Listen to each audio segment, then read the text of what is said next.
नमस्कार। आज हमारे पास कोई मोटी सी किताब नहीं है, ना ही कोई लंबी चौड़ी रिसर्च रिपोर्ट। नहीं, आज कुछ अलग है। हाँ, आज हमारे पास एक पहेली है, एक रहस्य जो सिर्फ एक अधूरे वाक्य में छिपा है। और ये वाक्य मुझे लगता है अपने आप में एक पूरा यूनिवर्स समेटे हुए हैं। बिल्कुल।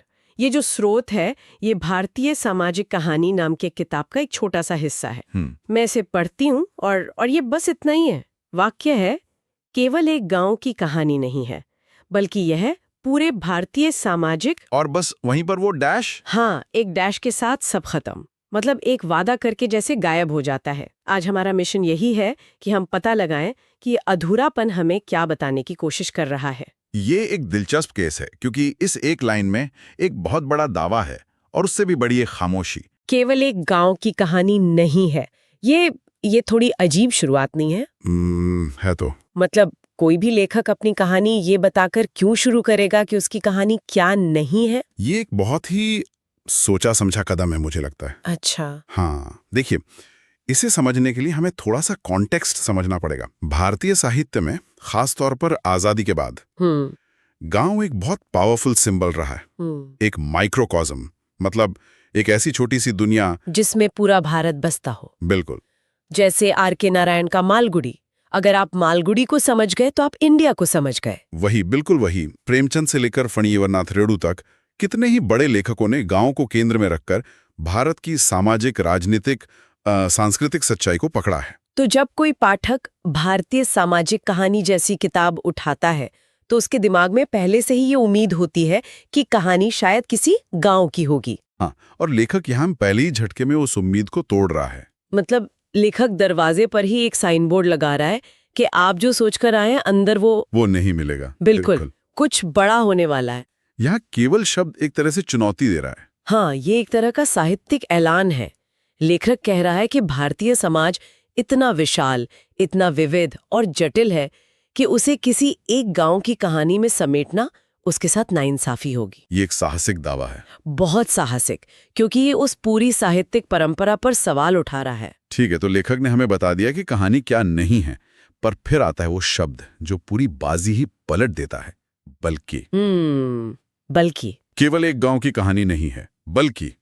ये शब्द तो एक दरवाजे जैसा है। चलिए देखते हैं ये हमें कहाँ ले जाता है। बिल्कुल, ये एक पिवट है। ये नैरेटिव को एक संकरी गली से निकालकर सीधे एक चौड़े हाईवे पर ले आता है। और वो हाईवे है पूरे भारतीय सामाजिक। और इस एक छोटे से वाक्यांश की एम्बिशन देखिए, पूरे भारतीय सामाजिक। सब कुछ भी जोड़ा नहीं गया है। कुछ भी नहीं। तो फिर इसके आगे क्या हो सकता था? मतलब मेरे दिमाग में तो कई शब्द आ रहे हैं। क्या ये पूरे भारतीय सामाजिक ताना बाना हो सकता था? हो सकता था। या शायद कुछ और एकेडमिक, जैसे पूरे भारतीय सामाजिक संरचना या सामाजिक यथार्थ। बिल्कुल। और आपका हर शब्द इस कहानी को एक अलग ही दिशा दे देता। यहीं पर यह विश्लेषण दिलचस्प हो जाता है।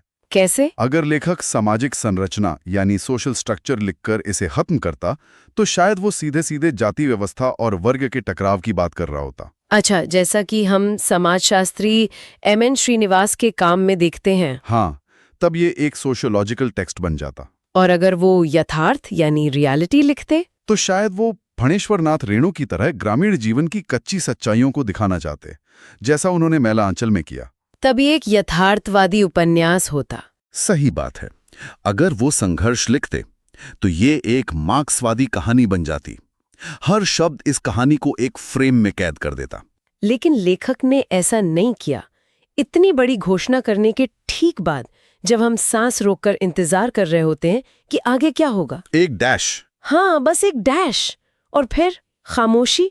मेरा तो दिमाग यहीं घूम जाता है। क्या ये कोई प्रिंटिंग मिस्टेक है? हो सकता है। ये एक स्वाभाविक सवाल है। कोई भी कह सकता है कि हम कुछ ज्यादा ही सोच रहे हैं। या शायद असली मैन्यूस्क्रिप्ट का पन्ना फट गया था, या लेखक की कलम की स्याही खत्म हो गई हो। हाँ, ये भी हो सकता है। लेकिन देखिए, साहित्यिक विश्लेषण में हम अक्सर ये मानकर चलते हैं कि हर चुनाव, हर शब्द, यहां तक कि हर खामोशी जानबूझकर की गई है। बिल्कुल।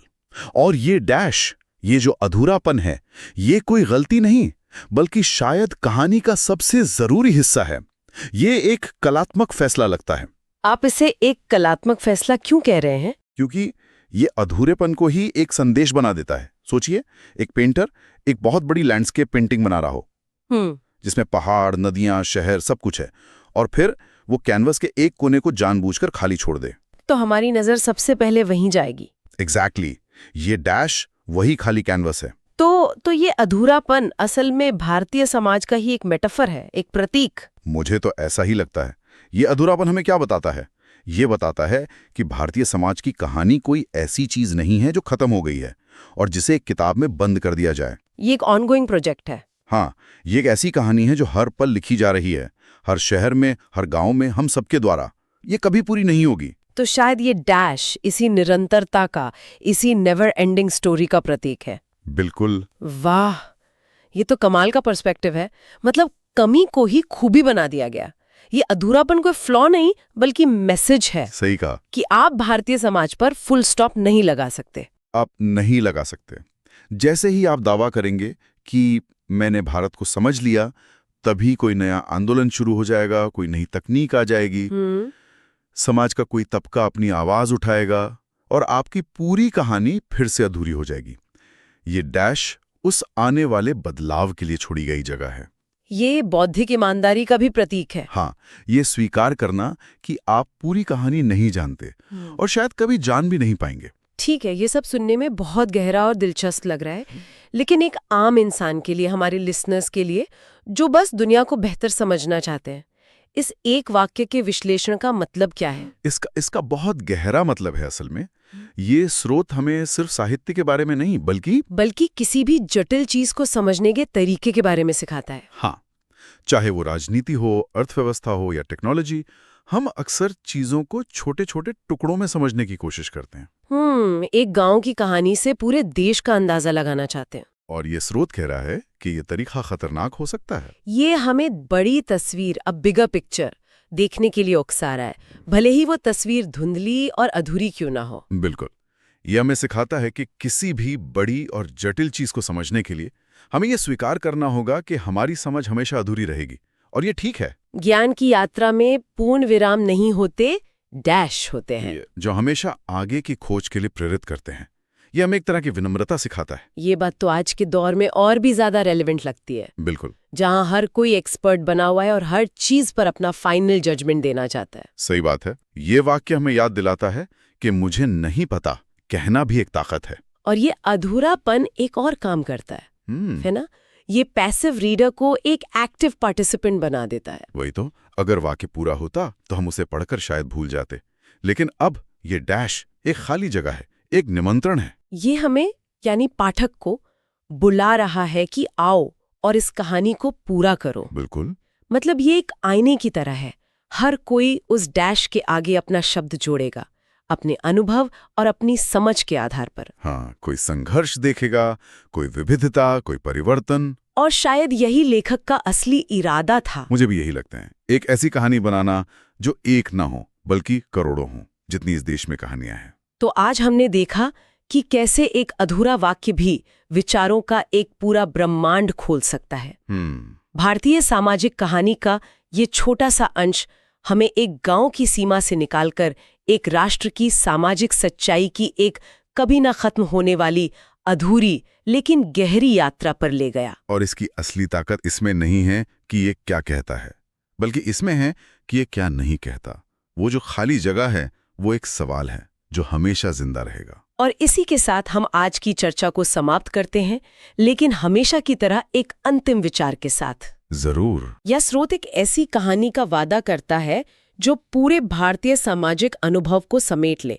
ये एक महान लक्ष्य है, लेकिन सोचने वाली बात यह है कि जब भी कोई एक बड़ी कहानी या ग्रैंड नैरेटिव बनाने की कोशिश की जाती है, तो उस बड़ी कहानी को बनाने के लिए किन छोटी व्यक्तिगत कहानियों और अनुभवों को नजरअंदाज करना पड़ता है या शायद पीछे छोड़ना पड़ सकता है।